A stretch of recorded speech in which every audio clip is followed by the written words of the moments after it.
on the shores of the holy river Ganges, is India's ancient city, Benares.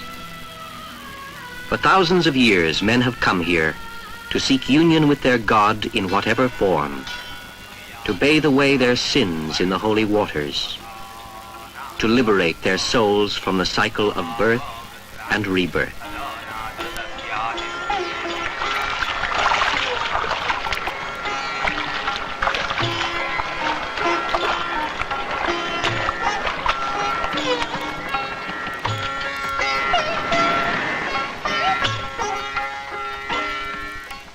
"3,000 years ago, nomad tribes entered northwest India and conquered the native peoples. In the mixture of races, early Hinduism was formed from a host of cults and nature gods. They call him Indra, Varuna, Agni, but he is one to whom sages give many titles. The teachings of Hinduism have been passed on in sacred scriptures, the Vedas, the first of them known more than 3,000 years ago. In them, the sages described the one spirit, called Brahman, in all life and worship.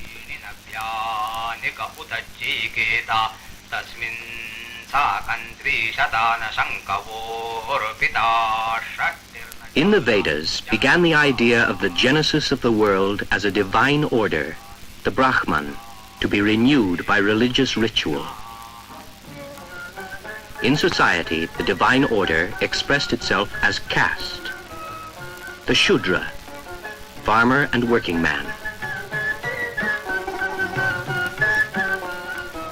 The Vaisya, or vassal, merchant and craftsman.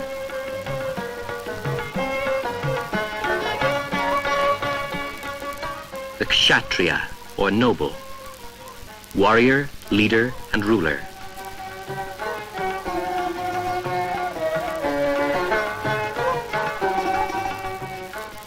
And finally, the Brahmin, teacher and spiritual man. In the 6th century BC, two reforming religions challenged the Hindu teachings of caste. Jainism, a doctrine of self-denial, and Buddhism, the way of enlightenment. The founders of these religions were of the princely caste. Mahavira, the hero of Jainism, and Gautama, the Buddha, the enlightened one. But Hinduism adopted many of their reforms in the worship of a trinity of gods. The Creator, the God of all religions. The Preserver and Savior, protector of the good. And the Destroyer, the spirit of death and rebirth. 200 years before Christ, devotion to these gods reached its height in the Hindu gospel, the epic of the Bhagavad Gita, the story of God's love for man. And 600 years later, in the golden age of India, it inspired the great Hindu philosophies. Here began the way of wisdom, deliverance from sin and rebirth by knowledge, seeking the Spirit of God beyond all existence. Through the centuries, Hinduism tolerated and accepted new religious truths and absorbed whole communities of reform into Hindu society. In the villages, society has remained almost unchanged for 800 years. Here, men of all castes may seek their own way to salvation. All gods, all rituals, all beliefs are accepted, for Hinduism is the religion of tolerance. There are three ways of salvation in Hinduism. The way of works, of duty to caste and formal ritual. The way of worship, of faith and devotion to a personal God. And the ideal, the way of wisdom, of renunciation of the world and union with the infinite.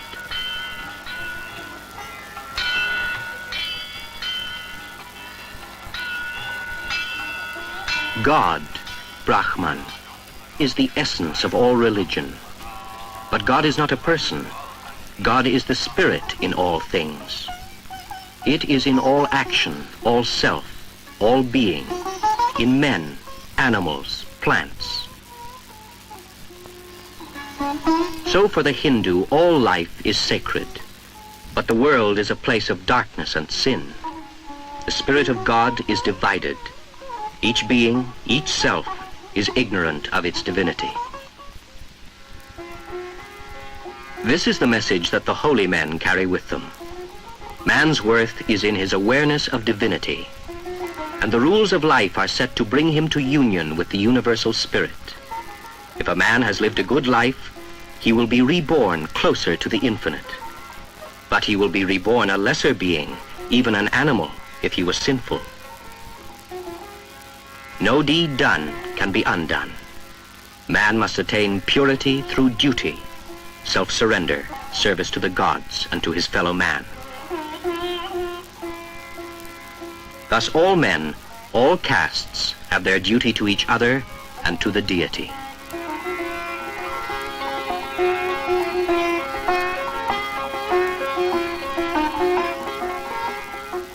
The existence of divinity in all things lends dignity to the humblest action and the lowest caste.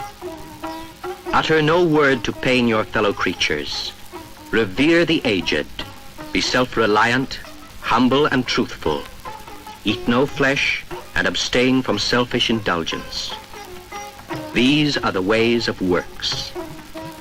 Sinners become pure by gifts. Good men by tolerance and peace. Those with hidden sin by reciting sacred texts. The holy and wise by discipline and self-surrender.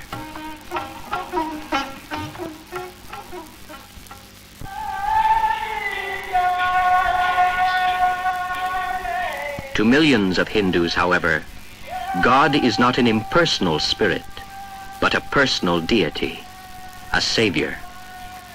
For centuries, this faith has inspired Hindu art, literature, music, and the dance. Behind the crowd of images, behind all the deities, is the universal Godhead. It is the creator. It is the preserver. It is the destroyer. The Absolute takes many forms. It is good and evil, male and female, God and goddess. God is in all and is all. He is Brahma, the creator, the soul of all things.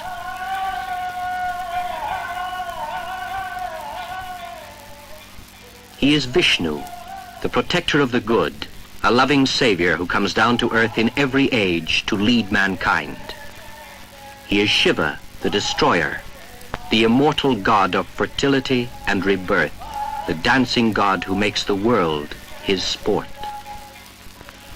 Shiva is worshipped in the great yearly pilgrimage at Amarnath in the Himalayan mountains. Here, say the myths, he revealed the secret of immortality to his wife, Parvati. From his cave flow the waters of the holy Ganges. Though some literally worship his idols, to many Hindus the pilgrimage is a symbol of man's spiritual search, the search for union with the God who is felt in the fall of the leaf, in disease and death, in the cycles of generation and rebirth.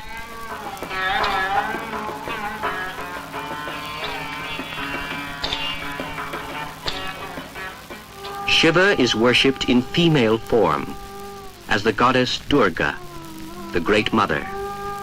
She is the godhead of fertility, the energy of earth. In her, her devotees see the god of love and cruelty, the god of all nature, sometimes kind, sometimes terrible. Men call her by many names and worship her in joy and fear.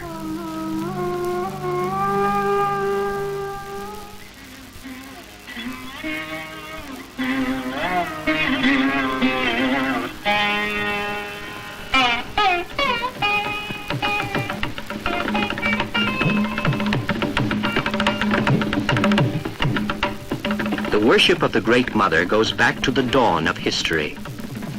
This is popular Hinduism, and it includes the worship of thousands of village goddesses and sacred objects.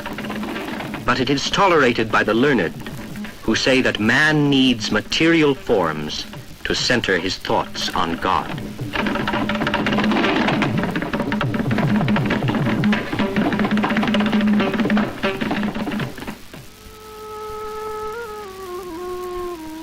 Millions of other Hindus worship Vishnu, the god of love, who becomes a savior incarnate in every age, as Krishna, as Rama, as the Buddha. Hindus love him and worship him with joy.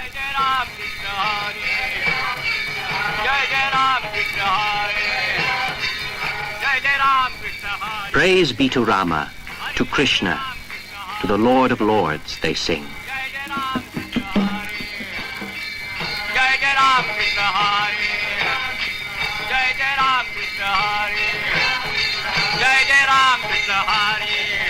Only act without desire, says Krishna.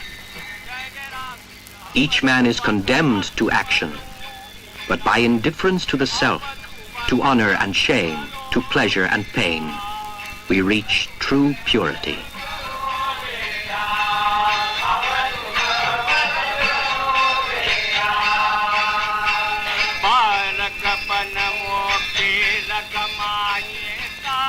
To those whose acts and thoughts are pure, he promises eternal paradise.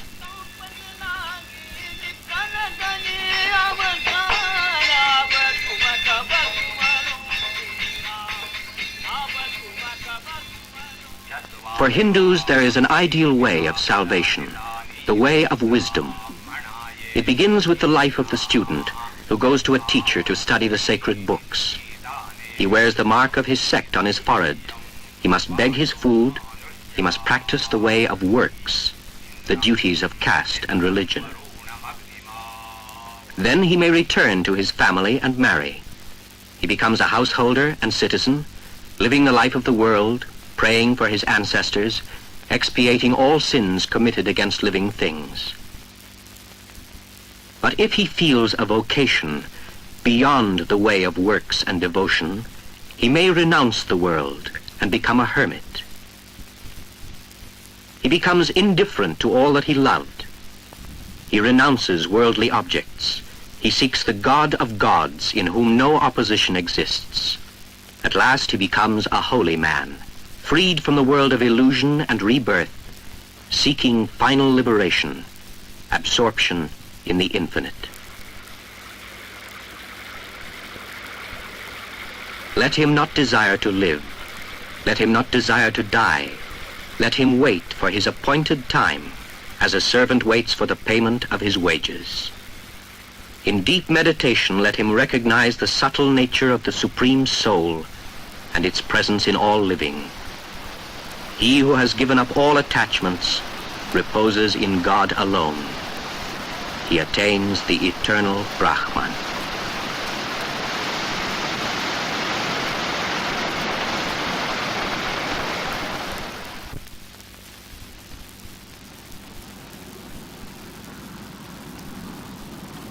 Modern Hinduism was born of Indian nationalism and the reaction to Western religion and science.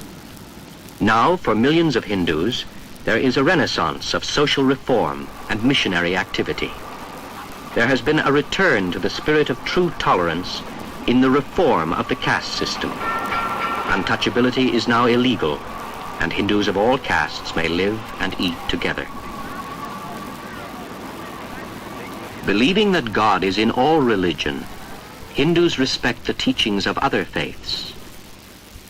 As water is called by different names, so the one God is called by different names, and his incarnations, Krishna, Buddha, Christ, are to the absolute as waves to the ocean. Believing that God is in all life, Hindus are led to their highest moral principle, non-violence. Love and respect for all living things, especially the cow, the very symbol of unselfishness and charity. The cow, said Gandhi, is a poem of pity. She is mother to millions of Indian mankind. It is in this spirit that Hindus of all faiths practice love, charity, and unselfishness.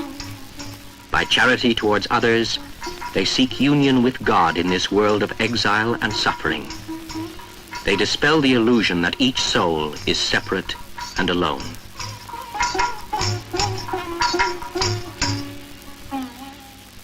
Modern Hinduism sometimes recognizes no gods. More often it believes in the fatherhood of God and the brotherhood of man. It rejects the abuses of caste. It rejects temples, priests, and images, and turns to study of the scriptures, tolerance, missions, and reform. But for hundreds of millions of Hindus, God is a personal being who has come down in many forms for love of his devotees, and for them, ritual worship is the beginning of wisdom.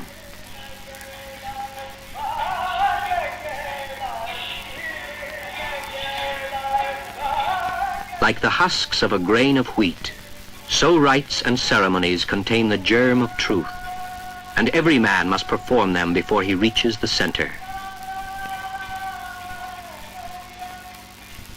I, Lord Krishna, say unto you, he who full of deepest devotion neither loves nor hates, desires nor despairs, and has renounced equally pleasure and pain, is dear to me. He who makes no distinction between friend and enemy, honor and shame, heat and cold, and who unremittingly shuts his heart to the world, is dear to me. When the fire of greed is out, and the smoke of desire rises no longer, then shall man know that God is everywhere, and that there is no other.